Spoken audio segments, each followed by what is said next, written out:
Саламатсыздарбы. Эмеси Ошунду программасы. 2 күндө Бишкектин 3 мэрин алмашканы кыргыз коому канчалык бузулганын белгиси. Медицинадан тартып өндүрүшкө чейин, билим берүүдөн тартып мамлекеттик башкарууга чейин.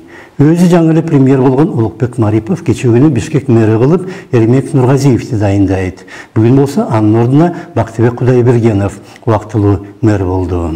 Ага чейин мэрдин милдетин аткарып келген Балбак Түлөбаев мурда күнү эле алыска кеткен пландарды түзүп жүргөн. Бирок Бишкек шаардык кеңеши жаңыланып турганына 2 ай калганда өз ыктыяры менен кызматынан чегинди.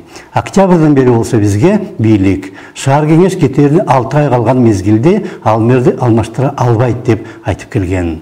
Ошол себептен Түлөбаев жана андан кийинки мэрдин баары убактылуу мэрлер. Мариповтун өзүнүн премьер болгону дагы кызык. Өлкөдө эртең бүрсүгүнү жаңы конституция кабылданышы керек. Анда болсо премьер деген кызмат жок. Андай болгондо 3-4 айга премьерди шайлап керек эмне?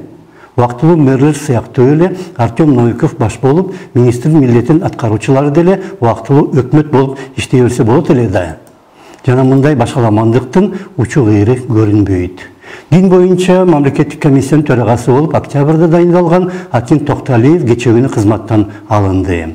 Манас аэропортун октябрда башкарууга келген Бактыбек Сыдыков да кызматынан кетти. Мамлекеттик мүлк фондун башкарган адам, Улуттук энерго холдингдин жетекчиси жана башкалар алмаштырылууда. Жана эмне болуп жатканын эч ким жакшылыктуу түшүндүрүп бере албайт. 2 ай убактысыз калган Түлөбаев эмне үчүн кызматтан кетиш керек эле жана эмне үчүн анын ордуна өмүр таржымалы таза эмес Нургазиев тандалыш керек эле. Эмне үчүн шаардык кеңеш лаппай деп бир күн ичинде шайлап берет жаңы мэрди, а Кудайбергеновду дайындаш керек болгондо шаардык кеңештин кереги жок болуп калат. Президенттин жардамчыларынын иши да кызык. Эмне үчүн алар Нургазиевди баланча жана түкүнчү иштери бар деп президентке алдын ала айтпайт. Кийин президент анын дайындалышына каршы чыгып, ал тууралуу Инстаграмда жазганда, президенттин жардамчылары аны түшүнгөнү да арсар. Анын өзүнүн маалымат катчысы кечээ күнү кечинде бул президенттин жеке эле пикири, чечимди болсо премьер кабыл алат дейт. Алардын өкмөт аппараттын кызматкерлери да артык эмес. Премьерликке шайланып жатканда алар Мариповго Баткендеги каналдар менен суусактагычтар тууралуу толук жана так маалымат чогултуп бере алышпайт. Баткенде жашаган дыйкандар мамлекеттик кызыкчылыкты ак үйдө отурган чиновниктерден алдаганча жакшы түшүнгөн сыяктуу. Ошондуктан премьер айтканын кайра кайталайт. Бул головной водозабордон 500-600 метр жогору турган кошуна өлкөгө тиешелүү Кайырма каналы жөнүндө. Андан сырткары Ак суу дарыясы жөнүндө сөз болгон. Менин ниетим ушул болгон. Бирок тилекке каршы кээ бир күчтөр муну туура эмес жака бурганга аракет кылышы мүмкүн. Мен муну толук түшүнөмүн. Төрткүл суу сактагыч, анын головной боюнча дагы бизде азыр өзгөчө бир ой пикирибиз бар. Мындайдын баары биригип келип, бүткүл коомдун чирип бузулушуна алып келет. Бийликте отургандар көчөгө чыгып кыйкыргандардан айырмаланбай калды.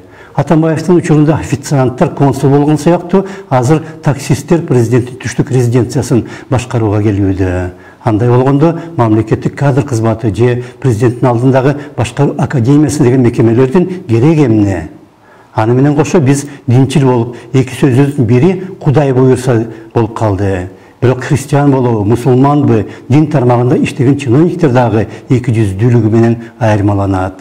Анткени менен диний башкармалыкта тартип бузуу аныкталганда муфтий кызматтан чегинди. Андан кем эмес ысырапкорчулук жогорку сотто да табылып жатса, алар сотто далилденмейинче эч кимди күнөөлөбөш керек деп отурат. Балык баштан сасыйт болуп жатабыз сыяктуу. Ошондо саламат калыңыздар.